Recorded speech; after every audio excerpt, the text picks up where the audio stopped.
मंगलाय तनु हरि ओम अपवित्र पवित्र वा सर्वावस्था गतोऽपि वा यः स्मरेत् पुण्डरीकाक्षं सः मायं भद्रशुचिः नमस्त्वनन्ताय सहस्रमूर्ते सहस्रपादाच्चर शिरोर्बाहुः सहस्रनाम पुरुषाय सहस्रकोटियुगधारे नमः।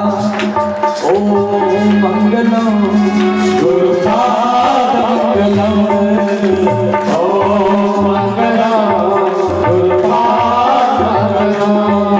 सब गाइए दो हाथ उठाकर की बात है।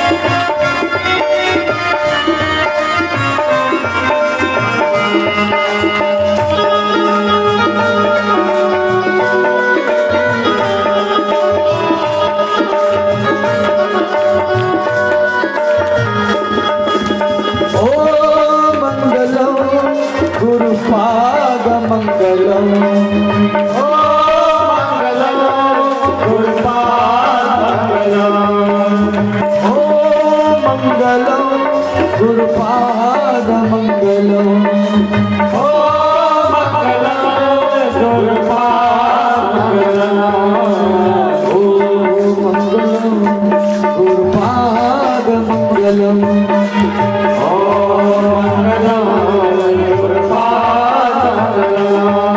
सब गाइए तो हाथ उठाकर के भाव से गाइए।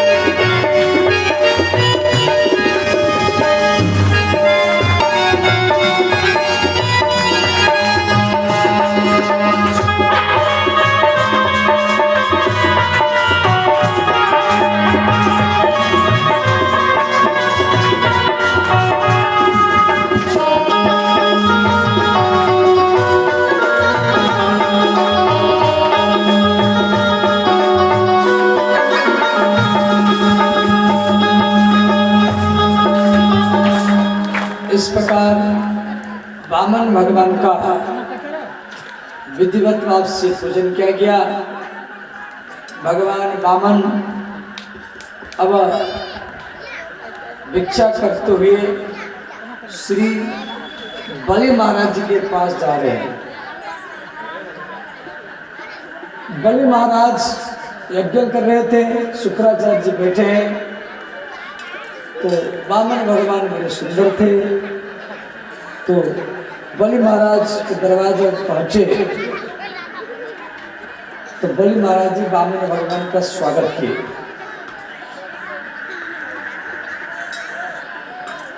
तो महाराज बलि बोले, ब्राह्मण देव आप बड़े अच्छे लगते हैं, इतना छोटे से हैं, तो आपकी जो इच्छा है आप मांगिए। तो श्री वामन भगवान बोले, आप सत्यवचन करो, उसके बाद में मांगेंगे। बलि महाराज सत्यवचन की जब जो मांगेंगे हम वही देंगे। तो उस समय शुक्राचार्य जी आ गए। एषः वैरोचन साक्षात् भगवान विष्णु अव्ययः। शुक्राचार्य जी बोले, बलि सावधान, एषः वैरोचन, हे विरोचन पुत्र बलि, एषः वैरोचन साक्षात भगवान विष्णु अव्ययः। ये भगवान विष्णु है, इनको दान मत दो, ये आपके सारा संपत्ति ले जाएंगे। बलि महाराज जी बोले, गुरुजी मुझे तो मालूम नहीं था, हमने तो सोचा ये कोई ब्राह्मण है और भगवान आए हैं मेरे दरवाजे में भिखारी के रूप में। तो गुरु तो इसलिए बनाया जाता है भगवान से मिलाने के लिए। यदि भगवान मेरे दरवाजा में आए हैं तो मैं भगवान को निश्चित ही भिक्षा दूंगा, मैं भगवान को वापस नहीं कर सकता। शुक्राचार्य जी नाराज हो गए, अंत में वो नाराज होकर चले गए शुक्राचार्य जी। अब तो बलि महाराज जी पहले तो सोचे थे ब्राह्मण है, वो मालूम पड़ गया भगवान है, तो प्रसन्न हो गए। तो श्री वामन भगवान बोले राजन आप संकल्प कर चुके हैं, अब अर्घ्य दान कीजिए। जैसे ये अर्घ्य दान किए तो शुक्राचार्य जी सोचे जो इनके कमंडल से पानी नहीं गिरेगा, वो क्या कि मक्खी का रूप बना करके वो कमंडल के जो नाली में बैठ गए और अर्घ्य पानी गिर नहीं रहा है। तंती में ये कथा भागवत नहीं है, दूसरी पुराण में है। तो वामन भगवान ने क्या किया कि सीख लेकर के वो छेदन किए, भेदे, तो शुक्राचार्य का एक हाथ चला गया। तो अंत में वामन भगवान विशाल का रूप बनाए, और इतना विशाल का रूप बनाए श्रीमद् भागवत में दिया गया है जो एक पग में सारा वो स्वर्गलोक को माप लिए। इनका चरण सीधा ब्रह्मलोक तक चला गया। ब्रह्मा जी चरण को धोए, उससे गंगा जी का प्रकट हुआ। दूसरा पग में सारा पृथ्वी लोक को माप लिए। अब तीसरा पग कहाँ रखे? तो भगवान श्री वामन बार बार कह रहे हैं राजन तेरे पास जो जमीन था मैं तो 2 पग में माप लिया, तीसरा पग कहाँ रखो? तो उस समय बलि की पत्नी विंध्या बलि आई। तो अंत में बलि महाराज तीसरा पग में अपना शरीर को समर्पण किए, बोले भगवान इसको मेरे सिर पर रखिए। तो श्री प्रहलाद जी वहां पर भी आए हैं, भागवत में भी कथा है कि वहां पर प्रहलाद जी भी आए थे। प्रहलाद जी देखो, एक तो बलि महाराज जी के गुरु जी चले गए नाराज होकर के, उधर भगवान वामन भी बलि को भय दिखाए कि तू 3 पग भूमि देने के लिए कहा था, मैं 2 पग में माप लिया, अब तीसरा पग में कहाँ रखूं? अब तुझे घोर नरक जाना पड़ेगा। तो वैकुंठ लोक से श्री प्रहलाद जी देख रहे थे, भक्त प्रहलाद। तो प्रहलाद के पुत्र विरोचन और विरोचन का पुत्र बलि महाराज। तो प्रहलाद जी वैकुंठ लोक से वहां पर आए और बलि के पास आके खड़े हुए, और बलि प्रहलाद जी के पोता है। प्रहलाद जी के पुत्र है विरोचन और विरोचन का पुत्र बलि। तो प्रहलाद जी भगवान के अनन्य भक्त हैं, जिसके लिए नरसिंह भगवान का प्रकट हुआ। तो प्रहलाद जी बलि के पास आकर खड़े हो गए। क्यों? बलि महाराज जी थोड़ा भयभीत थे। भयभीत इसी बात का था जो गुरु जी चले गए, गुरु साथ नहीं दिए। दूसरे में भगवान भी बार बार भय दिखा रहे हैं, ये तुझे घोर नरक जाना पड़ेगा, तो तू तीसरा पग में कहाँ रखो? भगवान विरोधी, इधर गुरु भी विरोधी हो गए। तो इसलिए प्रहलाद जी वहां पर आकर के बलि को ऐसे आलिंगन किया।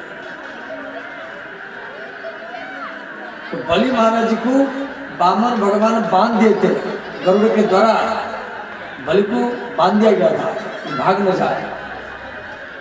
तो श्री प्रहलाद जी बलि को आलिंगन करके बोले पौत्र रो मत, हम आपके पास में खड़े हैं, अब क्यों घबरा रहे हैं? अब वामन भगवान अचंभा हो गए। महान भागवत महान भक्त प्रहलाद बलि के पास में। तो श्री प्रहलाद जी बोले भगवान बलि मेरे पोता है, आप अपने तीसरा चरण इसके सिर पर रखिए, इनको भय मत दिखाइए।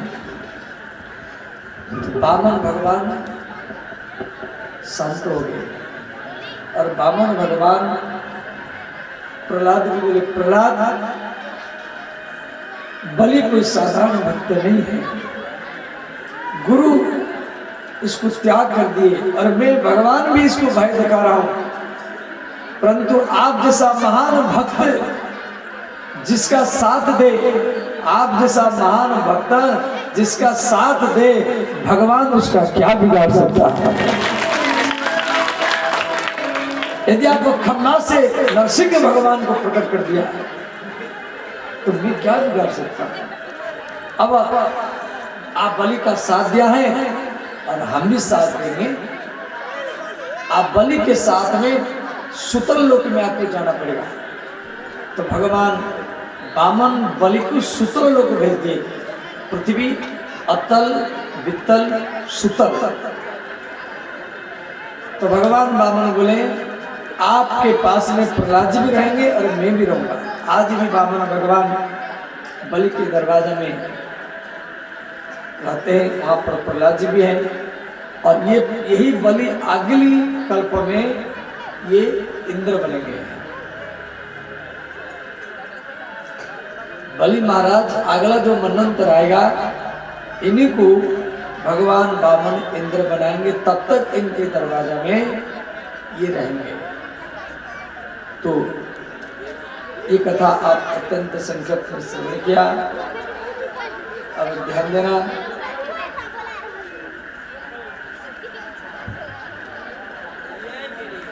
ठाकुर जी की झांकी आप लोगों से दर्शन करेंगे। आज कल कथा में श्री राम जन्म और कृष्ण जन्मोत्सव होगा, समझिए। कल कथा में राम जन्म कृष्ण जन्मोत्सव मनाया जाएगा। पंडाल को केला के खंबा से और गुब्बारा से सजा जाएगा, टॉफी खिलौना वगैरह लुटाया जाएगा। जैसे आप एक बच्चा का जन्मोत्सव मनाते हैं, कल भी यहाँ भगवान राम जी का और कृष्ण जी का जन्मोत्सव हम लोग को मनाएंगे, ठीक है। और आज प्रभात पर लेकर के हमारा सब टीम इधर उगला बना शीशियापुर गए थे, वहाँ के लोग के लिए तो जोरदार से कत्तल का स्वागत करें। और कल का प्रभात फेरी वो अब बाहर और ले जाएंगे, इसी बड़ारा बड़ारी वासुदेवपुर में वह रहेंगे। कल का प्रभात फेरी गोलियारी टोलो और उधर